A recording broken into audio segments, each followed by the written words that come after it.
Assalamu alaikum wa rahmatullahi wa barakatuh, everyone. So part 3 of my journey. It's probably going to be my last one.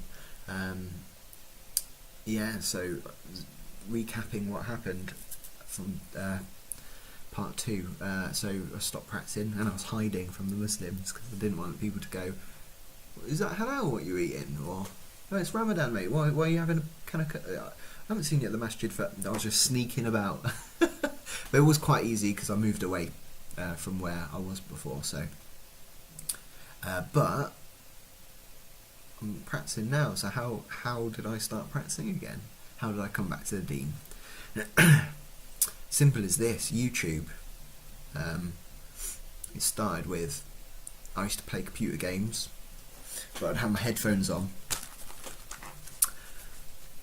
and I'd be listening to YouTube as well. So I don't like listen to music too much when I'm doing things, or I don't anymore anyway.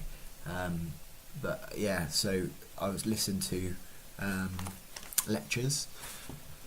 I'd listen to debates and things like that about anything. I really like fact videos. I like learning stuff, and I think when I was playing computer games, I'd learn stuff subconsciously. So one of the videos was like, what is Sikhism? And it was like a 5-minute video, and I was like, I know a bit about Sikhism, but I might learn something new. And then after that, recommended videos. It's normally, if I liked a video or I want to know more, go to click a recommended video, and it was a Sikh guy at Speaker's Corner. Oh, there's a link, Speaker's Corner. There's a Sikh guy telling people about Sikhism, and he is having a chat with a Muslim, and now I know it's Muhammad Hijab, and they're having a debate. But once you click a few Speaker's Corner videos, a few more come up. And eventually I found EF Dawah videos, and I really enjoyed them. I really loved the way Hamza argued, or put his point forward, and his idea of belief. Well, not idea of belief. The way we explore belief. What is belief? Really interested me. So I started listening to them, playing computer games, and eventually, the more I listened, the more guilt I felt, because I've started to realise, started taking my head out the sand a bit, and realised that should be practicing again. I can't ignore this anymore. And then I started to panic.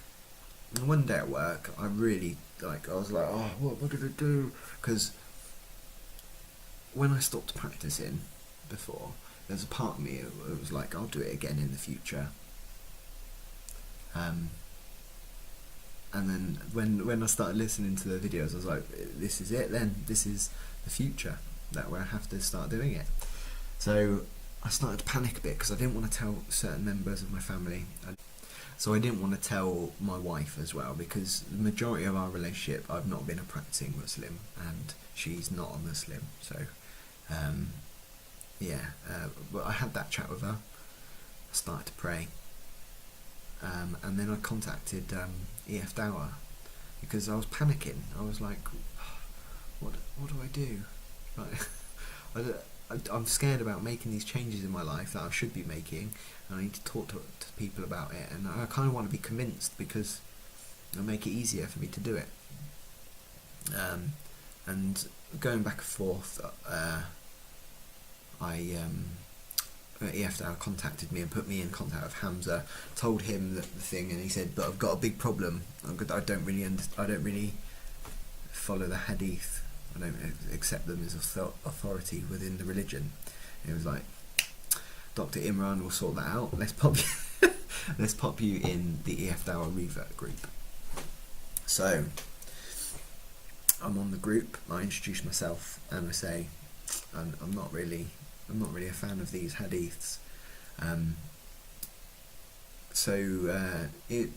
The group really helped me. So I think it was Imran that helped me the most, and I talked him through the problems that I had with hadith and what the Quran says, and the idea that there could be revelation other than the Quran. So there could be a message from God that is outside of the Quran, which is the wisdom, the hikmah of the Prophet, peace be upon him. So he convinced me from that, to be honest, the argument. The reason being, there's two reasons. In the Quran, there's a lot of verses saying to follow the Prophet, peace be upon him. Like I just said, that he's got revelation and hikmah, that nothing he says is from himself, or revelation isn't from himself. And also there's things in the Quran that say, and remember when you told your people this, or tell your people this story of da da da da, or whatever. I'm not going to give you quotes now because I'm just talking on the fly. So and the only way we can find out what the Prophet, peace be upon him, said to his people at that time is through the hadiths. So you wouldn't understand fully this verse or ayah or verses or whatever without going back to what the Prophet said afterwards, peace be upon him.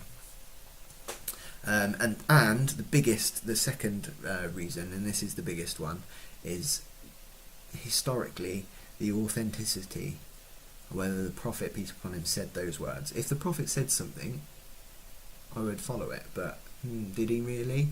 It says in the Quran, follow the messenger. He's not here. How can I follow him? Well, there's these historic documents called the hadith. Cool, so why should I believe them? So it was going back to that, and it was learning about that chain of narration. I knew about the chain of narration, but I didn't know it in depth, so I looked into it a bit more. And the core idea is that the same people who gave us the Quran, that memorized the Quran and then transcribed it, were the companions of the Prophet, peace be upon him. The same people who memorized hadith and transcribed it were the companions of the Prophet, peace be upon him. So if I trust the Quran and the people who memorized it and transcribed it, why wouldn't I trust the sayings of the Prophet as well, peace be upon him?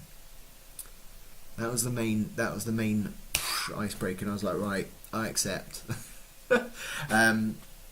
Yeah, so that's been hard. Well, it's not been hard, it's been different. So it's been different practicing Islam with instructions from the Prophet, peace be upon him, other than the Quran, other what the Quran says. So yeah, that's how it's been so far. So I think I'll leave it there, because I don't want to make your private life too public, and there's a lot of personal struggles I've been going through, so we'll leave it there. Cool. So I'm really enjoying this YouTube thing, especially the live streams. So give us a subscribe and a like, and comment below if you've got any questions. If I get enough questions, I'll do a Q&A sort of thing, like a 4th video, even though I said there would only be 3, just answering your questions about my journey, or the specifics of what I said, because if I really told you my real journey, it would be massive. It would be so much, and you'd get bored. You'd be like, yeah. So I'm going to end it there. Assalamu alaikum wa rahmatullahi wa barakatuh.